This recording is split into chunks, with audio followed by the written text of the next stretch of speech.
Matapos makapasa ni Sheena sa Isabela auditions, naimbitahan naman siya sa callback and this time, mas nag-shine pa ang confidence ng ating bida.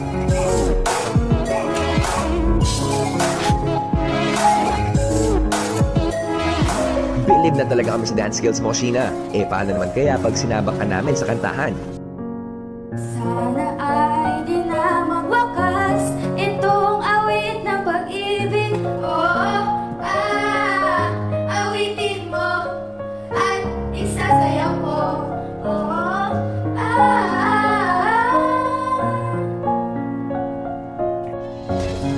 For my family po, lagi ko pong sinasabi na maging proud po sila sa akin someday. Sana po maniwala po kayo sa kung ano po ang kaya ko. I will never disappoint you and I promise that I will always do my best in any challenges po.